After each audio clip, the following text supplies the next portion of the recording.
Glória a Deus, amém?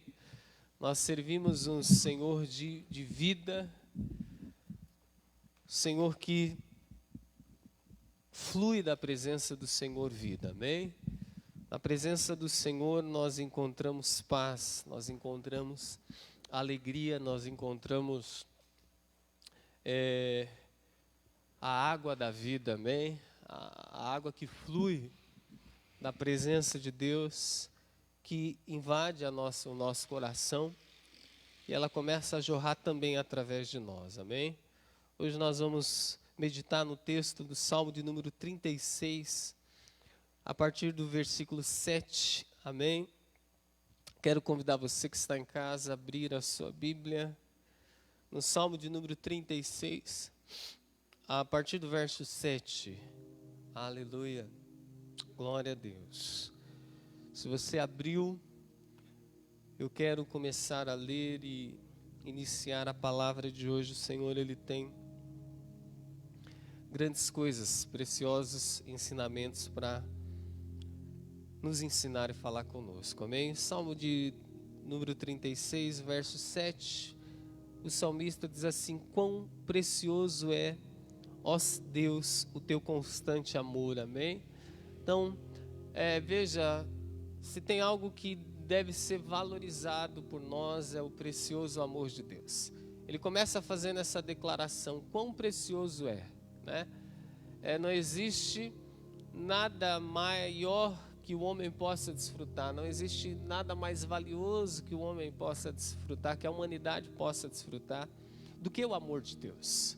O amor de Deus, ele é poderoso, o amor de Deus, ele é maravilhoso e ele é precioso. É interessante que ele diz assim que há um preço incalculável, amém?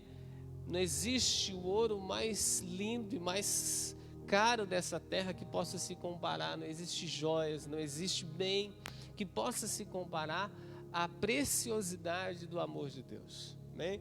O amor de Deus é a causa de nós não sermos consumidos. Veja bem, dinheiro não pode comprar a vida de uma pessoa, dinheiro não pode comprar a eternidade de uma pessoa, mas a Bíblia diz que o amor de Deus, ele é capaz de impedir eu e você de vivermos os efeitos da morte espiritual, de vivermos os efeitos da morte ao qual o inimigo, que o pecado traz sobre a nossa vida, sobre essa sentença, amém? Então a Bíblia diz que é pelo amor, é por causa do amor de Deus, o amor que o apóstolo Paulo, ele ensina e fala tão lindamente em Coríntios, várias características desse amor, esse amor precioso, que é paciente, esse amor que é longânimo, esse amor que ele não arde em ciúmes, ele é um amor zeloso, é um amor benigno. Então a Bíblia diz, e aqui ele faz essa declaração e ele identifica a preciosidade. Então para o salmista ele está falando: eu sei que não tem mais nada mais precioso do que o amor de Deus. Depois ele faz outra declaração, ele diz assim: o seu constante amor. Ele não diz apenas que esse amor, ele é precioso, ele é constante. Isso quer dizer o quê? Que Deus nunca vai nos virar as costas, que Deus nunca vai nos deixar de nos amar. Mesmo aquela pessoa mais rebelde, mesmo aquela pessoa que nos decepciona, mesmo aquela pessoa que faz de tudo para irar ao Senhor, faz de tudo errado na vida, mesmo o mais vil pecador, o Senhor, ele não deixa de amar. E a Bíblia fala que o amor de Deus, ele é constante, né? Diferente do amor dos homens. O amor dos homens está suscetível a variações. Eu posso amar uma pessoa, daqui a pouco essa pessoa me irritar tanto que eu tenho o desejo de matá-la, de destruí-la. A Bíblia diz que Deus não é assim, amém? Deus, ele é cheio desse constante amor. Isso quer dizer o quê? Que toda vez que alguém se voltar para Deus, ele jamais vai lançar em rosto os seus erros, os seus pecados. Isso fala de um Deus que está sempre de braços abertos para receber os seus filhos. Isso fala de um Deus que é pai e que ama constantemente, que a partir do momento que o seu filho volta-se para ele, se arrepende daquilo que fez, ele sela essa reconciliação com o esquecimento de tudo aquilo que nós fizemos para Ele, na nossa maldade, no nosso caminho de pecado, e Ele estende sobre nós esse amor. Então Ele nos envolve com esse amor, e é através desse amor que Ele nos cura de tudo aquilo que o pecado fez conosco, de todas as mazelas que o pecado produziu no homem, porque nós sabemos que o pecado ele traz sequelas, ele traz morte, ele traz destruição.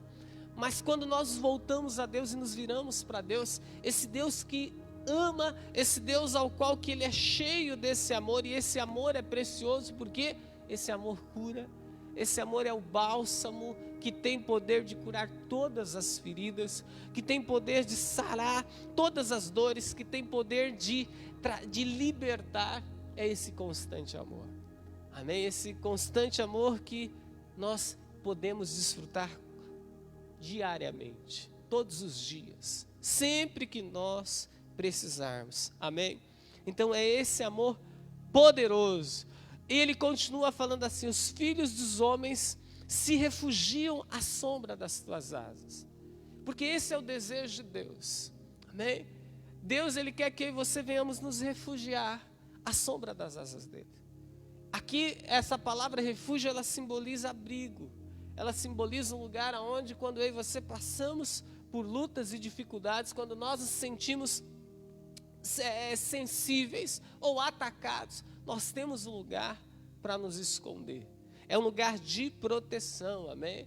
E alguns outros textos eu fui ler a respeito desse cobrir de Deus. Eu quero ler 2 textos que falam sobre isso. O primeiro se encontra-se em Êxodo capítulo 33.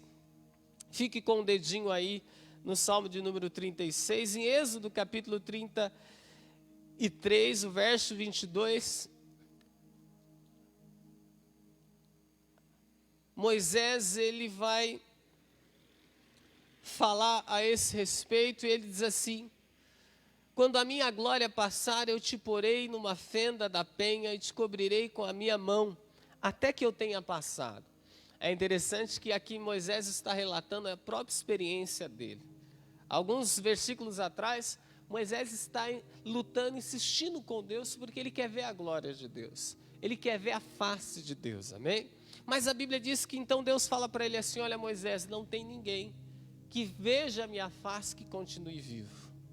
Quer dizer, não existe nada mais mortal do que a face de Deus. Mortal para quem? Para o pecado. Né? Quando a nossa carne, ela não tem capacidade de ter um relacionamento com Deus sem o sangue de Jesus. O sangue de Jesus, ele nos cobre, ele nos torna justos. Então, através do sangue, nós somos limpos e nós podemos nos relacionarmos com Deus. Mas mesmo assim, ainda nós não estamos em perfeição.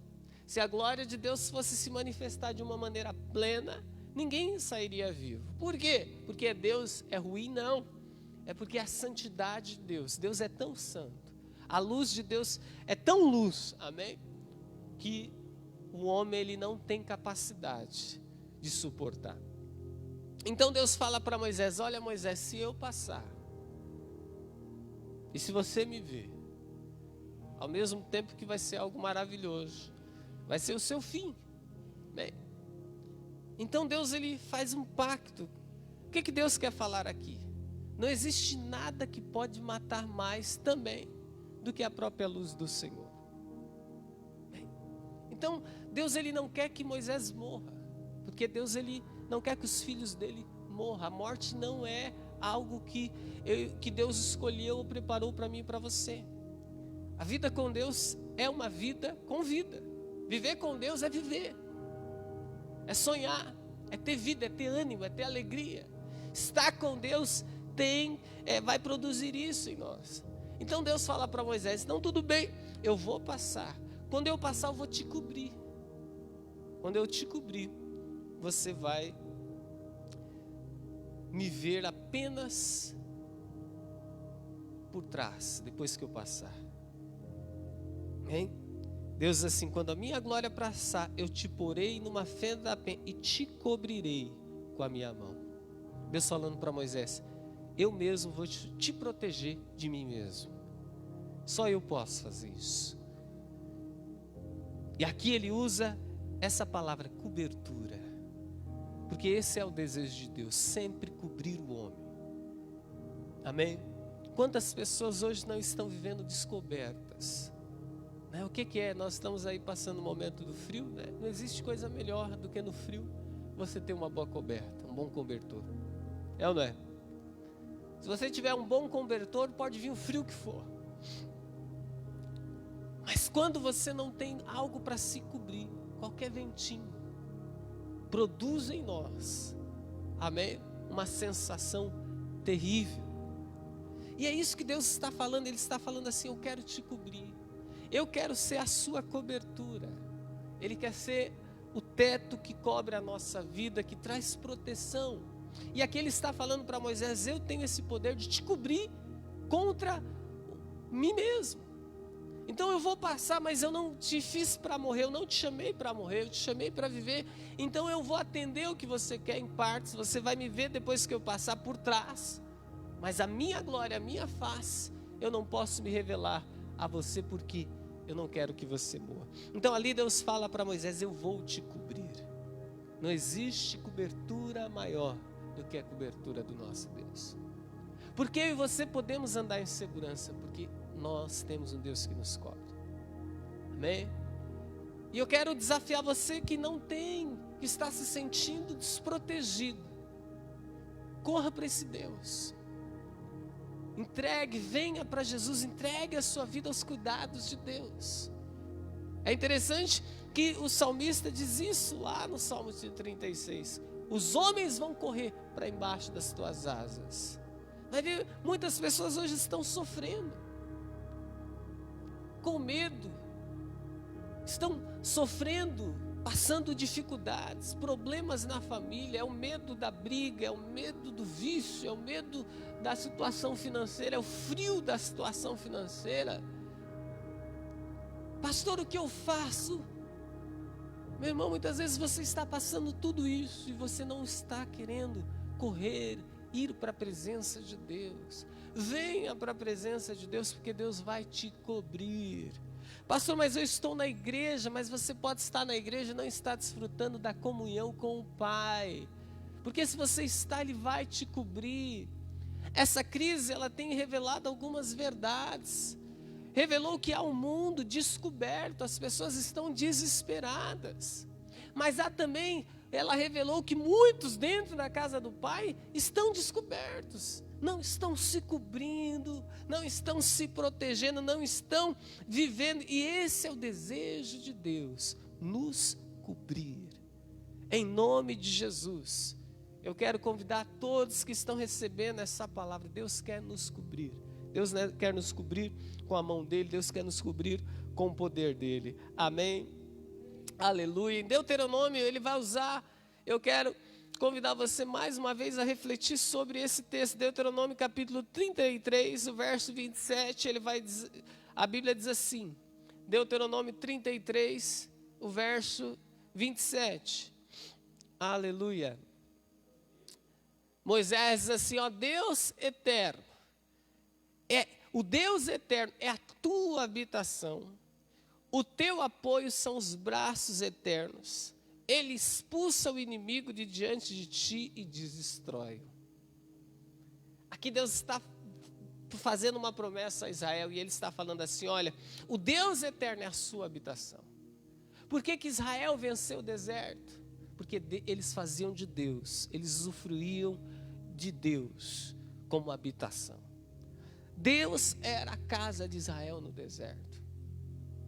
O problema não era o deserto, é onde eu estou me abrigando. Hein? Hoje você vê lá na Arábia, em Dubai, se você vê o que eles estão fazendo no deserto, se você vê os hotéis que tem no deserto, climatizado, piscinas, eles fazem mar no deserto. Isso é o homem. Agora imagine o que Israel não viveu habitando no Senhor. Meu irmão, não é o calor do deserto. Se você estiver no Senhor, a tua casa no deserto é o melhor lugar do mundo.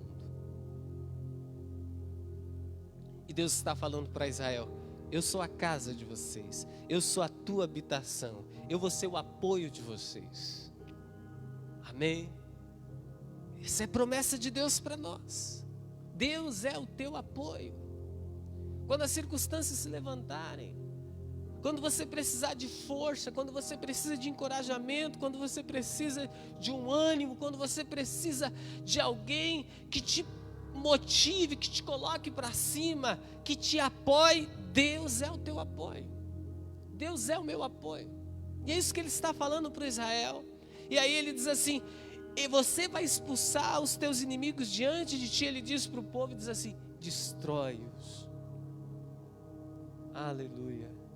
Amém. É esse Deus que nos cobre, é esse Deus que nos envolve, esse Deus que quer ser o nosso refúgio. Aleluia. Volte para o Salmo de número 36. E ele diz assim no verso 8: eles se fartam da gordura da sua casa. Amém? Veja, há uma característica na casa de Deus. Na casa de Deus nunca falta nada. Agora ele está falando da casa do Senhor. A casa do Senhor é a igreja. A casa do Senhor é o lugar onde o Senhor ele habita. A casa do Senhor é eu e você.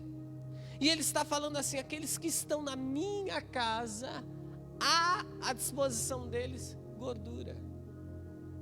E gordura aqui significa o quê? Abundância. Significa provisão. Significa o melhor dessa terra. E ele está falando de um lugar onde não há escassez de nada. Ele está falando de um lugar onde há miséria, onde não há crise. Ele está falando de uma casa onde as despensas estão cheias. Ele está falando de uma casa onde não falta nada. E ele está falando assim, ele está falando de uma casa onde que aquele com fome ele é saciado. A Bíblia diz que há fartura.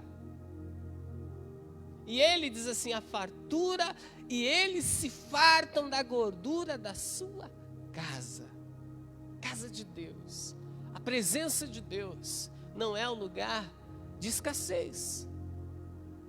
Bem, então o que que você e eu temos que fazer? Aonde nós devemos estar? Sempre na casa de Deus. Primeiro, a casa, o lugar de encontro.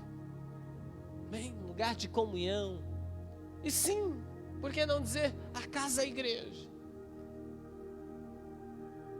Os irmãos, a família de Deus.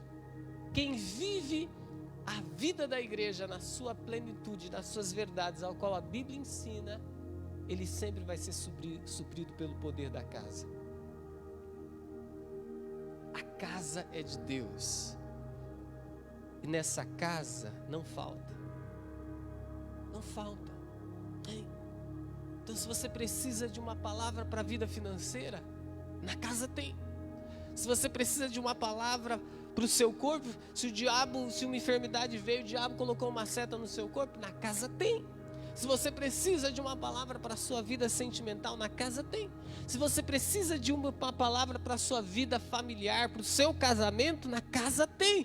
Você nunca vai ver na Bíblia, você nunca vai entrar na casa de Deus e vai sair de lá sem solução para aquilo que você precisa. Muito pelo contrário.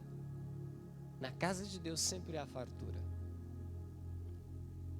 Uma característica dos filhos que vivem na casa: são saciados. Amém? A fartura de pão na casa de Deus.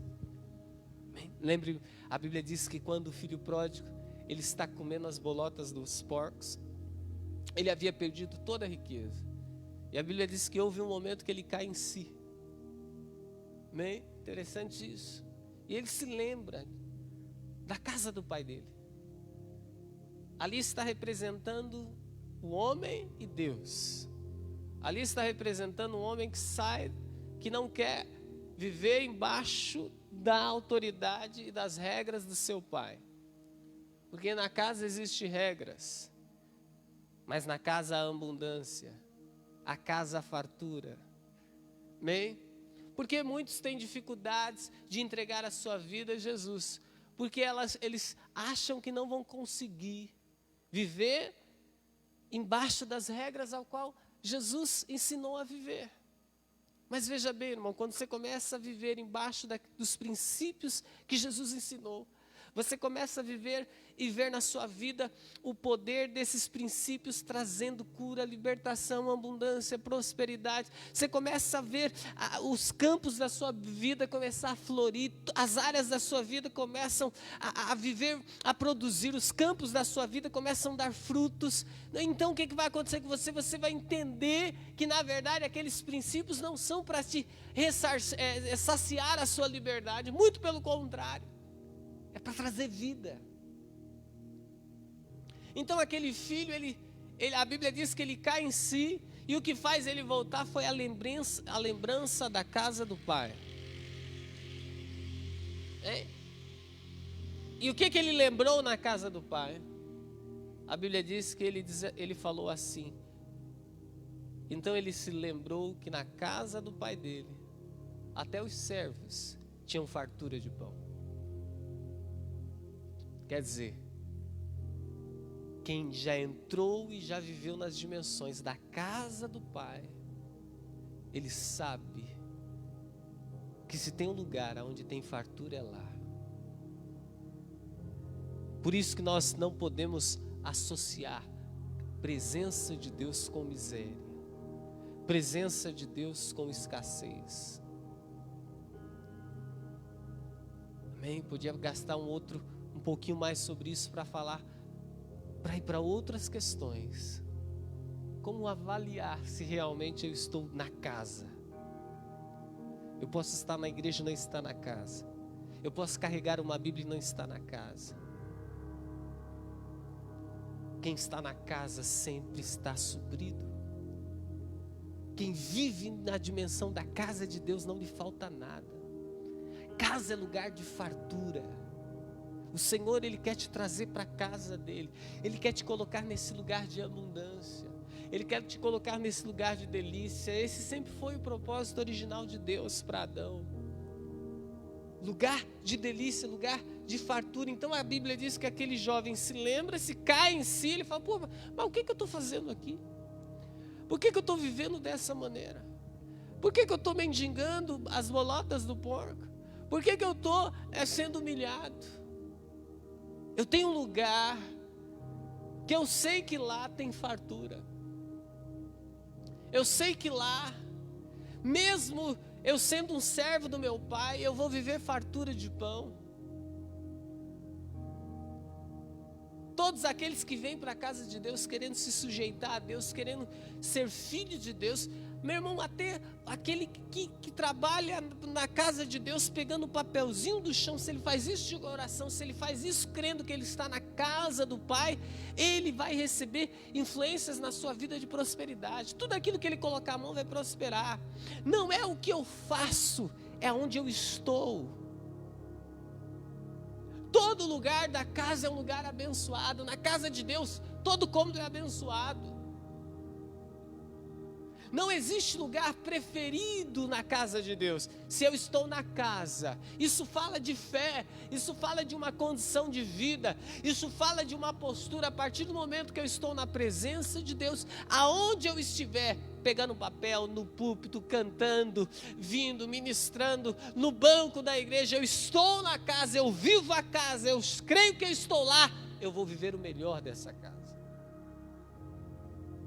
A casa não se resume ao púlpito. A casa se resume a uma memória. A casa se resume a ter fé. Aquele filho associou voltar para casa com voltar ao lugar da fartura.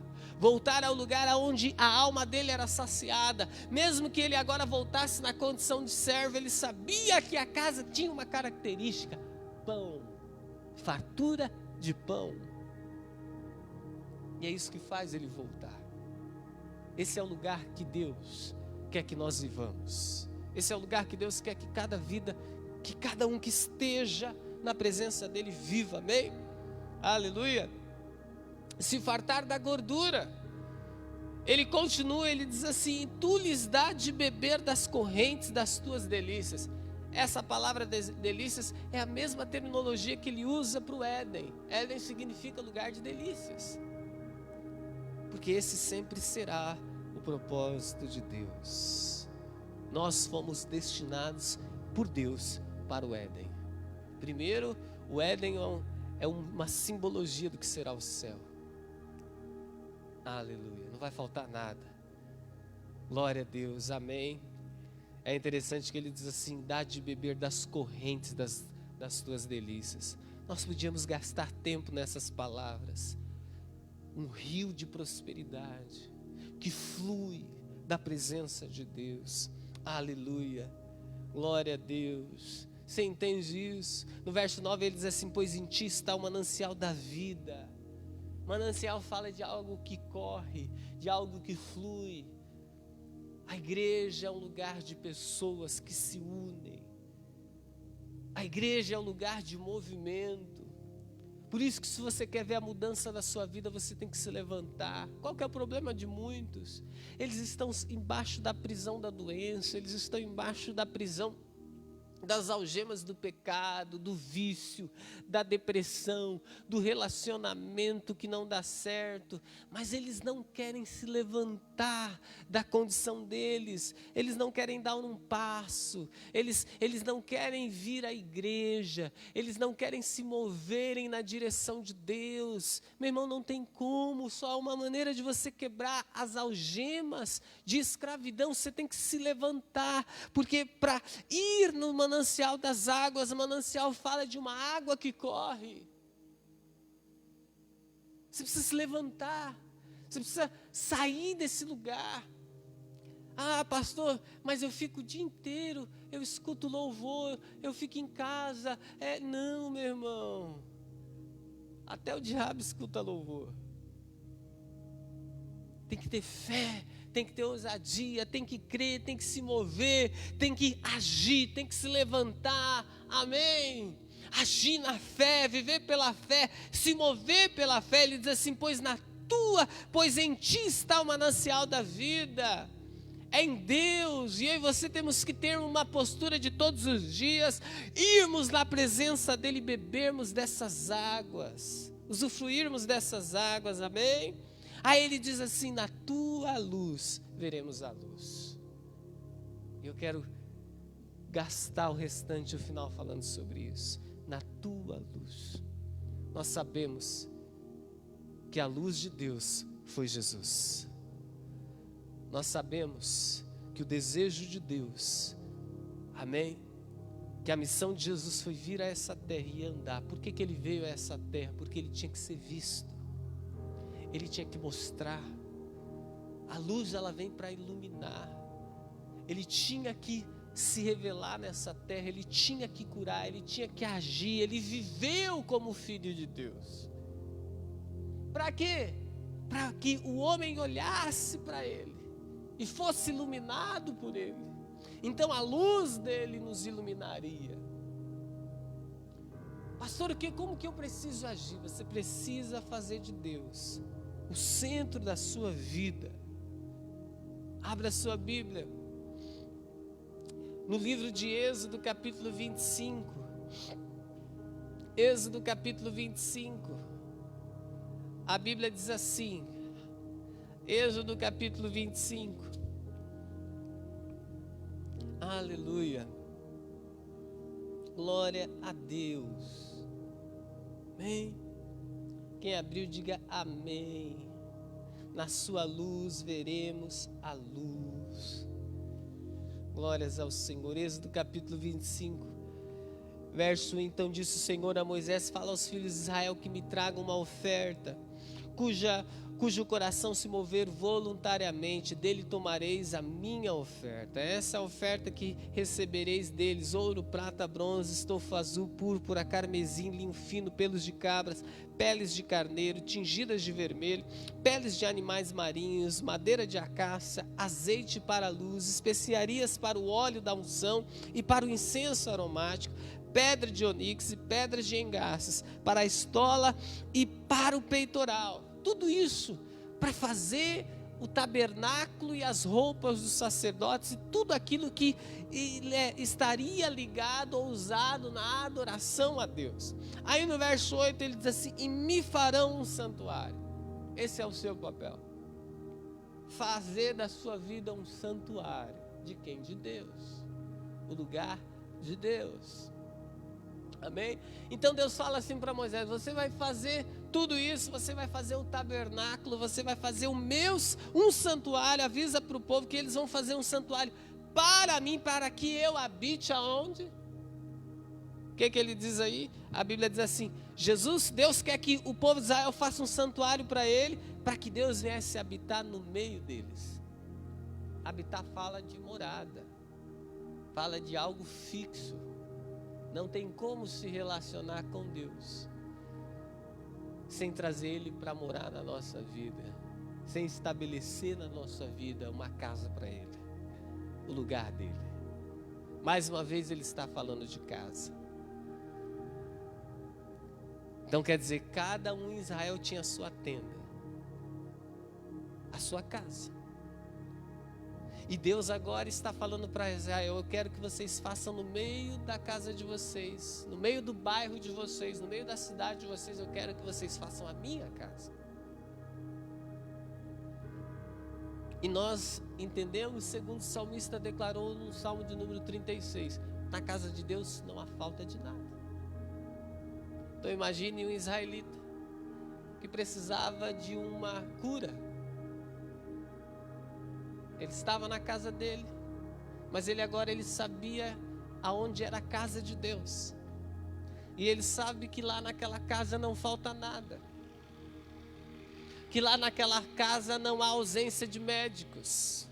Não falta leito, não falta médicos, não falta enfermeiros. Ele olha para a despensa dele, está vazia, mas ele sabe que tem uma casa onde ele pode ir, que a despensa está cheia. E é o que Deus está querendo falar para Israel: eu quero habitar no meio de vocês, porque toda vez que vocês forem acometidos por algo, vocês têm uma casa que é onde vocês podem ir, você tem o meu santuário. Mas Deus está falando para Israel: eu quero que vocês façam essa casa, e vocês vão me colocar bem no meio do arraial de vocês, porque aonde o Senhor escolheu que ele ficasse era no meio. Por quê? Primeiro, para ser acessível por todos. Segundo, para que todos pudessem ver o santuário.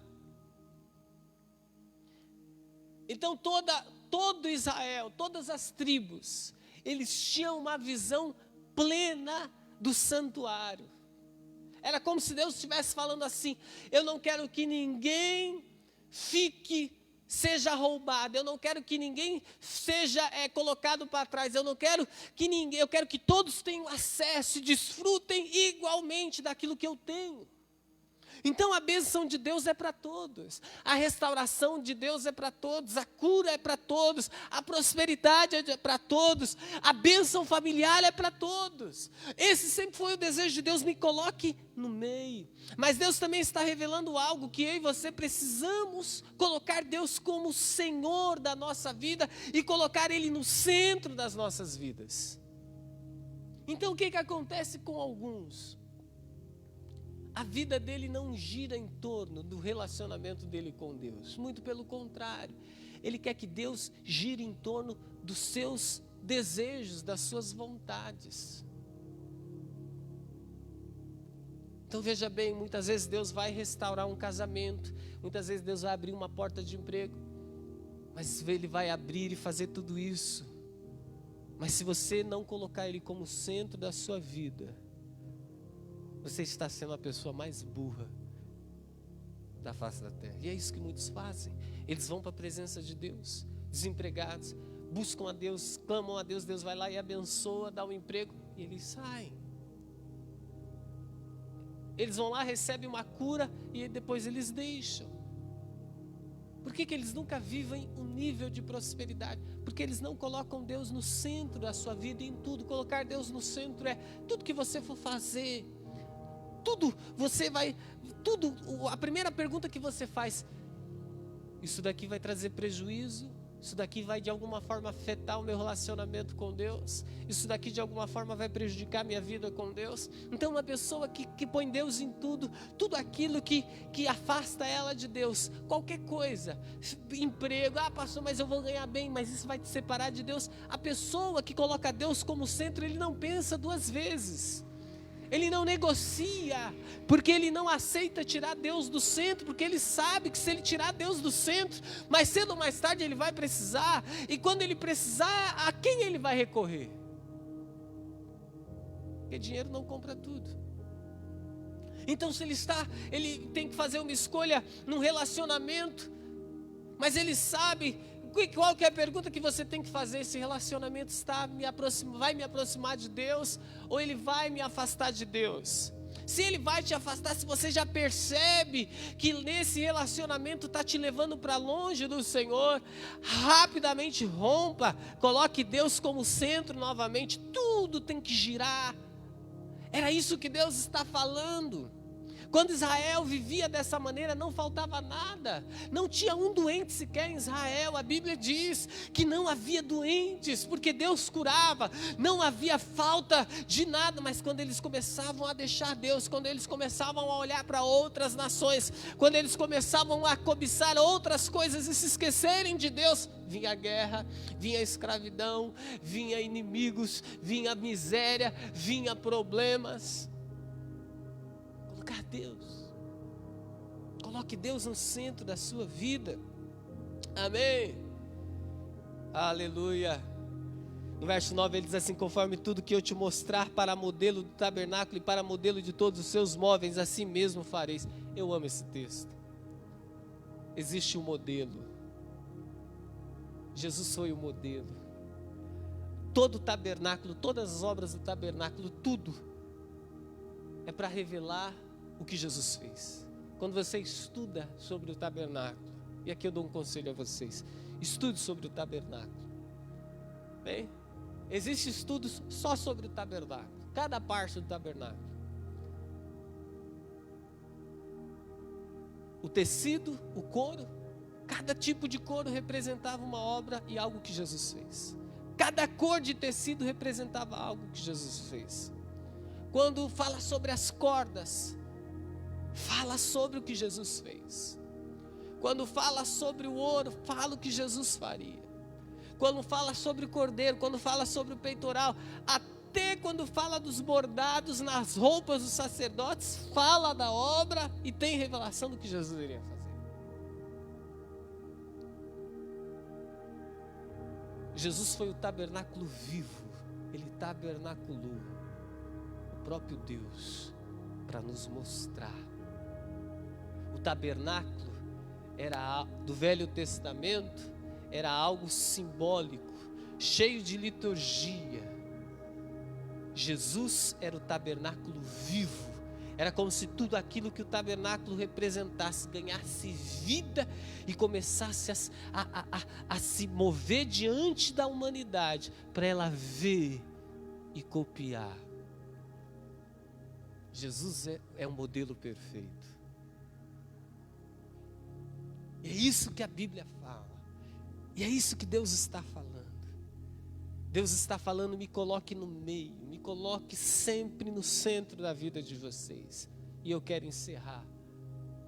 Carta do apóstolo Paulo aos Colossenses, capítulo 3. Aleluia. Carta do apóstolo Paulo aos Colossenses, capítulo 3. Diz assim: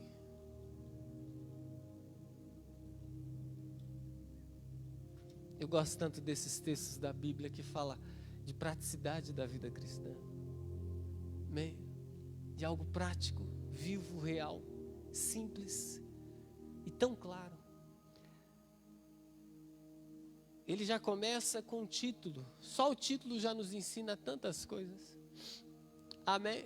Ontem nós estávamos aqui numa reunião, numa ministração com os adoradores da igreja. E nós falamos claramente sobre isso, o Espírito Santo nos ministrando sobre isso. Olha o que o título diz. Capítulo 3 da carta do apóstolo Paulo à igreja de Colossos, o verso 18. Na minha Bíblia o título diz assim: os deveres domésticos. A vida com Deus sempre vai ser uma vida de relacionamento, de família.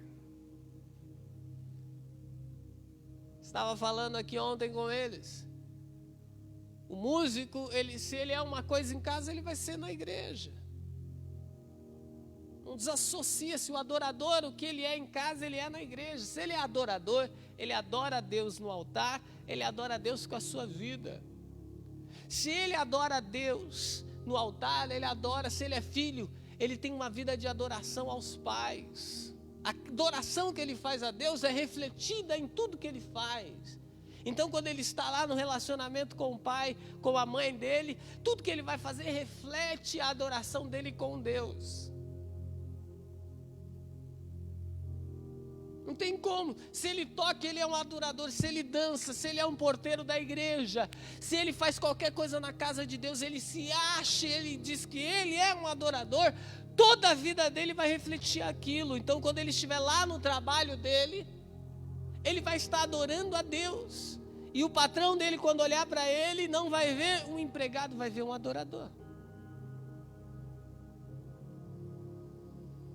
E é por isso que o apóstolo Paulo usa isso, os deveres domésticos. E aí ele fala de algo que é um dever. E aí ele diz assim, já começa com as mulheres, amém? Mulheres, sede submissas a vosso próprio marido, como convém no Senhor.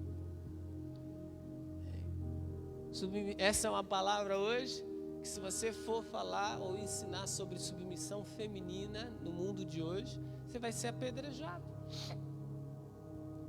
Porque hoje o que está em voga é o empoderamento feminino, e essa palavra empoderamento feminino no mundo, o conceito dela é que as mulheres não podem aceitar de forma nenhuma serem submissas a homem nenhum. Nós cremos no empoderamento feminino, mas naquele que Jesus empoderou as mulheres. O que ele diz aqui? Mulheres, sede submissas ao vosso próprio marido. A mulher tem que ser submissa a quem? Ao pai dela, depois que ela casa? Não, ao marido dela. Eu sou pastor, tem irmãs aqui que são casadas, elas têm que ser submissas a mim? Não, tem que ser ao marido dela. Ah, pastor bonzinho, o senhor é homem de Deus, gosto tanto do Senhor. Ah, sim, minha irmã, eu amo vocês. Mas se você não for submissa ao seu marido, para mim não vale nada. Adianta você vir para a casa de Deus, falar que ama a casa de Deus. Ah, eu gosto de estar na igreja. Se você não é submissa ao seu marido, você está se enganando. E olha que interessante, ele diz assim, submissa ao vosso próprio marido, como convém no Senhor. O que ele está querendo falar aqui? Vamos mais adiante. Agora ele vai falar maridos. Maridos, amai cada uma a vossa mulher e não a trateis asperamente. Okay? Qual que é a postura do marido? Amar as suas mulheres. E não a tratar como? Asperamente. Um homem tem que tratar sua esposa com delicadeza, com doçura. E aí nós precisamos aprender muito. Porque nós temos uma facilidade muito fácil de jogar a culpa dos nossos problemas, muitas vezes, para as nossas mulheres. Qualquer coisa a gente já começa a dar patada, começa a ser áspero. Aí ele continua, ele diz assim, filhos, obedecei em tudo a vossos pais, pois isto é agradável a quem? A quem? O filho obedece a quem? A quem? Aos pais. Ah, pastor, eu faço o que... Não, você tem que primeiro fazer o que seu pai manda, o que sua mãe manda. Filho, a maior bênção que você pode arrancar do seu pai não é o dinheiro dele. Eu já vi filhos Porque eles acham que o pai tem que bancar, fazer empréstimo, pagar dívida. Não. E se o pai não fizer, o senhor não gosta de mim. Você quer ser abençoado? Seu pai pode até fazer isso. Mas a maior bênção para o seu pai é a sua obediência. Comece a obedecer ao seu pai e você vai ver. Amém? Obedecei a vossos pais. Aqui fala que o marido e a mulher tem que estar unidos. Ele não está aqui falando, filho, obedeça a mamãe, filho, obedeça o papai, porque tem muito filho que ele divide o casal. Ele procura a mãe porque ele sabe que a mãe vai ceder, porque ele não procura o pai porque o pai diz não. São filhos que ao invés de trazer bênção, traz maldição para a sua própria casa. São poços de maldição. E muitas vezes ensinado pelos pais. A Bíblia diz que aqui é uma bênção conjunta, casal, ligação, marido e mulher, abençoa filhos. Bênção dos pais, marido e mulher, casamento. Se sua mãe te abençoa sem a autorização do seu pai, não é bênção, isso é maldição. Vai dar errado. Se o teu pai te abençoa sem a bênção da mãe, isso não é maldição, isso não é bênção. Bênção é paz, embaixo da mesma autoridade. Aí ele vai falando, pais, não irritei os vossos filhos para que não desanimem. O papel do pai não é desanimar o filho. Quando o filho fica desanimado, o filho vem cheio de planos, cheio de sonho, porque o filho é assim, fala, mãe, olha, eu vou fazer isso, pai, eu vou fazer isso. Aí já vem o pai e a mãe atacar. Você é um bobo, isso daí não vai dar certo não. Ih, você não sabe o que está. É isso que os pais fazem. O pai tem que ser, e a mãe tem que ser sempre uma voz de motivação, de incentivo, de ânimo na vida dos filhos. Servos, obedecem, aí verso 22, servos, obedecem em tudo a vossos senhores. Tem empregado, crente, que acha lindo, bater boca com o patrão. Comigo lá na empresa é diferente. Aí dele se vir falar comigo, porque comigo, pecado, desobediência. A Bíblia diz que o dever do servo cristão, do empregado cristão, é obedecer os vossos senhores. Só não obedeça o seu patrão se ele te pede para pecar. Mas se o que ele está te pedindo não é pecado, obedeça a ele. Tem que obedecer. Aí ele diz assim, como? Não servindo só na aparência. Porque qual que é a maior dificuldade do empregado? Servir ao patrão quando o patrão não está. Hein? Não é essa a dificuldade de cada um de nós? Como para agradar a homens, mas em simplicidade de coração, temendo a Deus. E tudo que fizerdes, fazeis de todo o coração como ao Senhor, não aos homens, sabendo que recebeis do Senhor a recompensa da herança. É a Cristo Senhor que servis. Quem faz injustiça receberá em troco a injustiça. Feita nisso não há exceção para ninguém. Eu dei uma adiantada, porque todos esses versículos que eu li dos deveres domésticos, ele tem um princípio.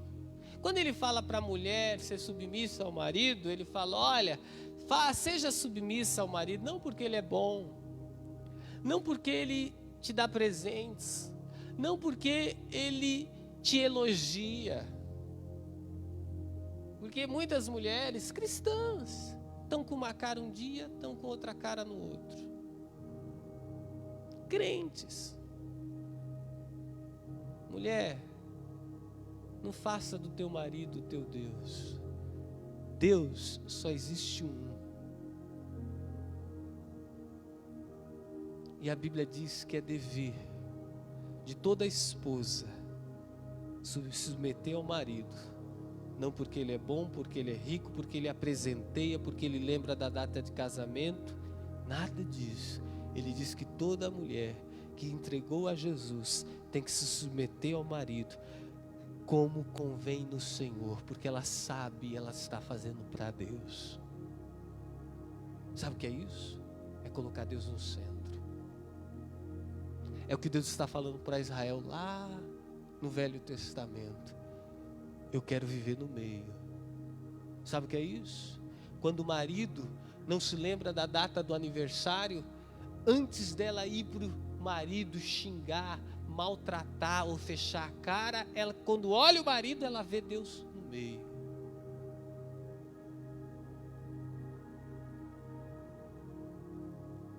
É o marido que quando chega ele está sendo pressionado, ele ouve uma palavra, a sua mulher não faz aquilo que ele quer, ao invés dele olhar para a mulher e querer maltratar e querer falar palavras duras para ela, quando ele vai querer fazer isso, ele lembra-se quem está no meio.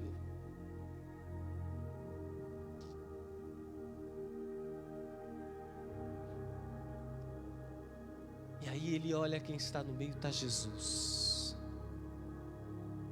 Aí ao invés dele maltratar, ele abaixa o tom e se submete, porque tem alguém no meio. É o filho que quando o pai dá uma palavra para ele, ao invés dele querer mostrar para o pai que ele é homem, que ele sabe mais, ao invés dele querer desobedecer, ele olha para o pai e antes de ver o pai, ele vê quem está no meio. É o empregado que quando está lá trabalhando, que o patrão vai embora, quando ele acha que ele está só, quando o inimigo sopra na mente dele, na alma dele, para, descansa, olha, você está sozinho, ele lembra-se que quem está no meio é Deus.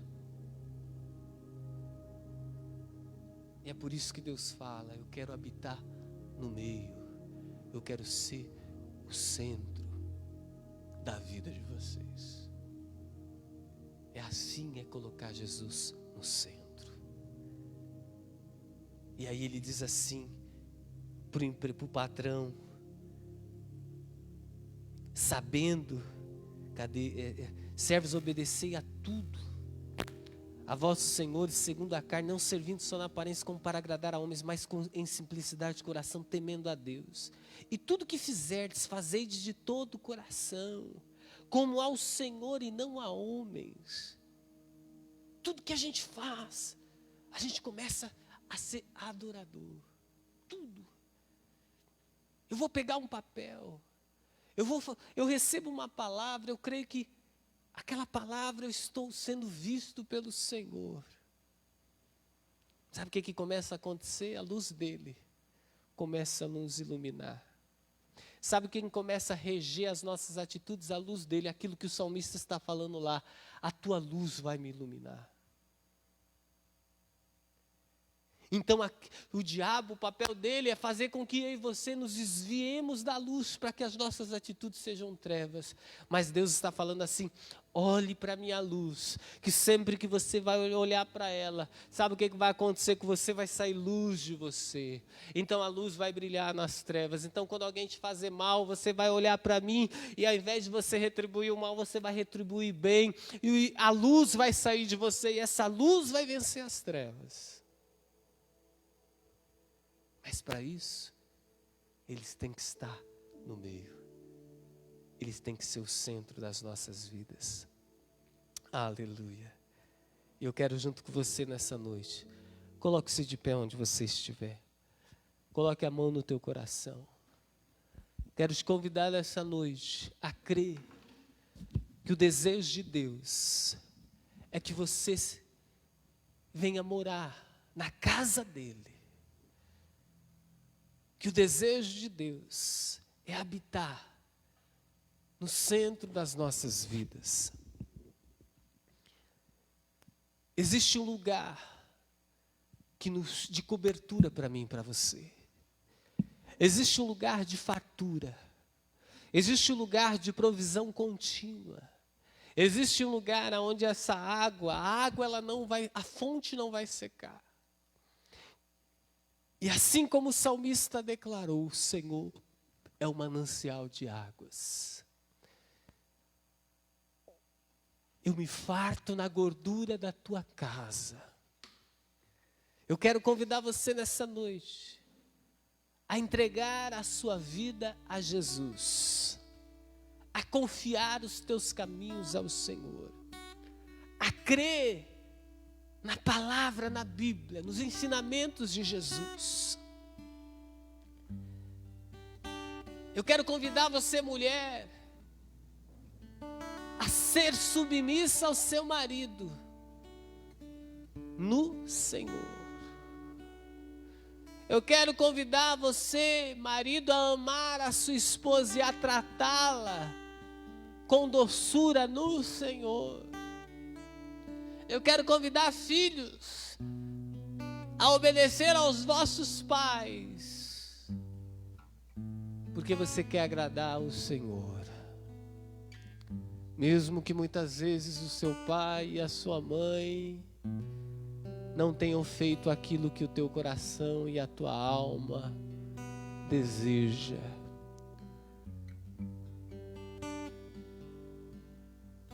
Mas existe uma casa,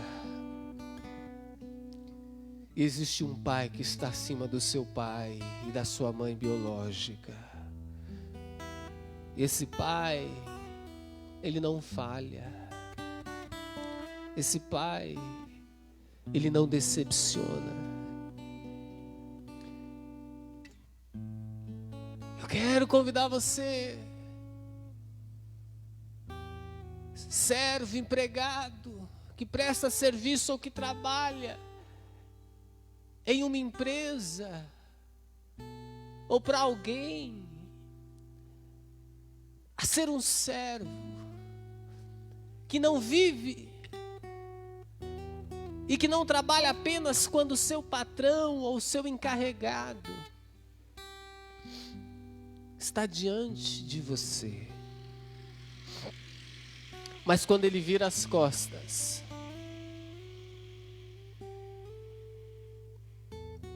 você sabe que existe um Deus nos céus que está olhando para você, e Ele crê que você crê que Ele está olhando para você. Então você dá o seu melhor, você cumpre a missão no seu trabalho. Vai ver, você age assim e os homens não te reconhecem. Não é por causa disso que você vai parar ou desistir. Porque a Bíblia diz que o Senhor vai te recompensar, que o Senhor vai te abençoar, e você não desanime, você não para diante daquilo que o mundo ou que o seu patrão tem feito para você, porque você não tem trabalhado pela comida que perece. Você sabe que você tem uma casa e a tua casa não é desse mundo. Você sabe que você tem um refúgio e o teu refúgio não é desse mundo. Você sabe que você tem uma provisão e a tua provisão não é desse mundo. Você sabe que você tem um lugar que te cobre, que te envolve. Você sabe que tem um lugar que te prospera. E é assim que Deus quer que você viva. E é assim que você quer que o Senhor quer que você se sinta amado e suprido. A gordura na casa do Pai, a fartura de pão na casa do Pai, a alimento na casa do Pai.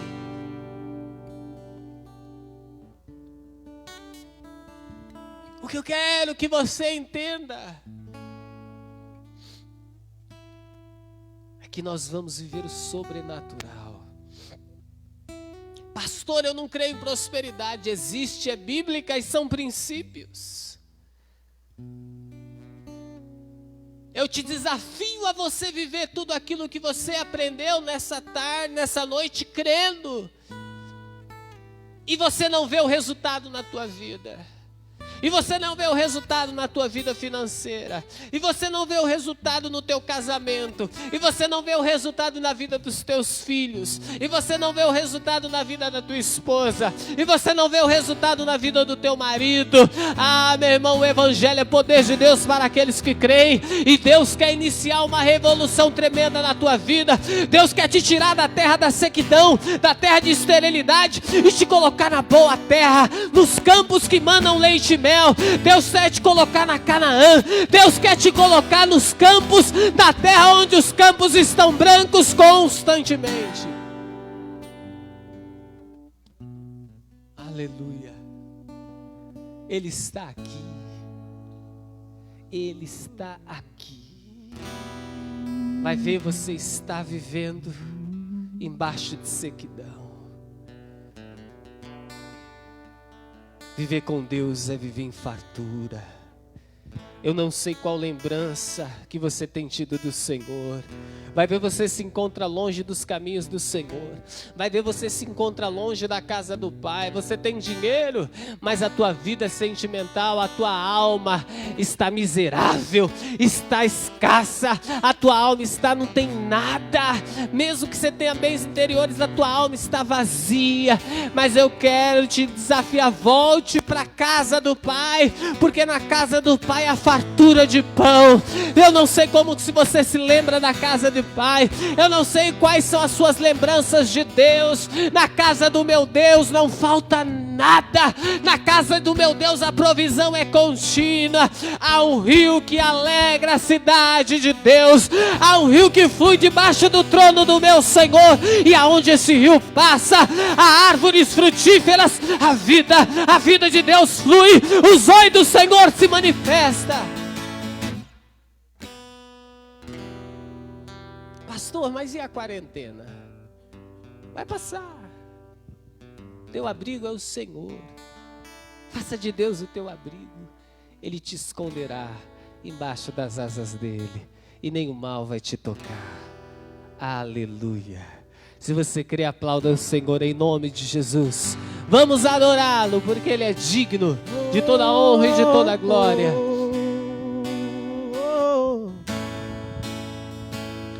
Que Ele cresça e eu diminua.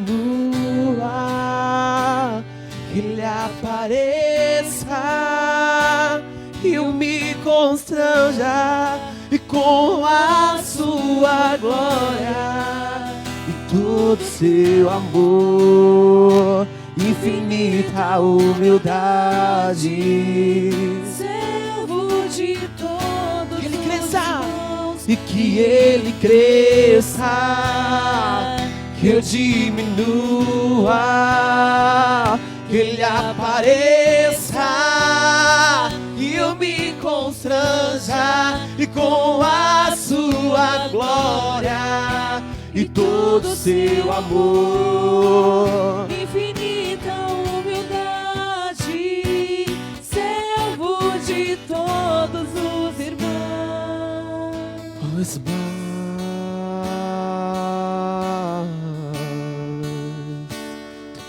de ti.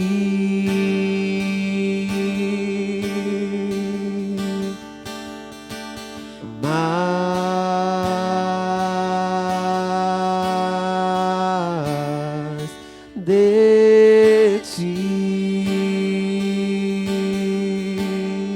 muito mais, Senhor.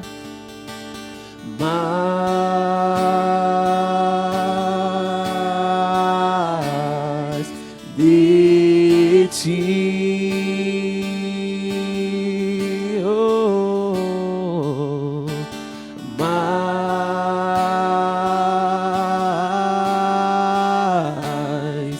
de ti e menos de mim, e menos de mim, e menos de mim, e menos de mim, e que Ele cresça, que eu diminua, que Ele apareça e eu me constranja com a sua glória e todo o seu amor. Infinita humildade, servo de todos E Ele os cresça, irmãos. e que Ele cresça, que eu diminua, que Ele apareça e eu me constranja constranja com a sua glória e todo seu amor, infinita humildade, servo de todos os irmãos. Que ele cresça E eu diminua, que ele apareça, e eu me constranja com a sua glória e todo seu amor, infinita humildade. Aleluia, glória a Deus, amém. Nós já estamos encerrando. Quero convidar você, nesse fim de semana, amém, a estar participando da vida da igreja, amém? Esteja atento aí aos comunicados, mas não deixe de perder os momentos da igreja, amém? No livro de Marcos, capítulo 12, o verso 42, a Bíblia diz assim: vindo, porém, uma viúva, lançou 2 pequenas moedas correspondentes a um quadrante. Chamando os discípulos, Jesus lhe disse: em verdade vos digo que esta viúva pobre depositou no gasofilácio mais do que todos os ofertantes. Todos deram do que lhes sobrava, mas essa, da sua pobreza, deu tudo o que tinha, todo o seu sustento. Amém? Veja bem, aquela mulher, a ter aquela atitude, ela estava declarando que o sustento dela vinha do Senhor. Amém? Ela creu, e a Bíblia diz que o próprio Jesus chama ela de pobre na sua condição financeira, mas ela tinha atitudes espirituais grandes. Ela depositou aos pés dos apóstolos e de Jesus 2 moedas, e era tudo que ela tinha. Mas quando eu enxergo essa mulher, eu enxergo alguém que amava a obra de Deus. Só entrega tudo que tem. Uma pessoa só entrega tudo que ela tem para algo quando ela ama. Essa oferta que essa mulher faz é uma oferta de amor, é uma oferta de entrega. Ninguém que diz que ama, ele pode falar que ama se ele não entregar. Ninguém que ama um homem ou uma mulher que não tem coragem de se entregar inteiramente pode falar que ama. Infelizmente, muitos dizem que amam a Deus, mas não têm se entregado, não têm tido entrega. Aquela mulher entregou, declarando que o sustento dela era o Senhor. Amém?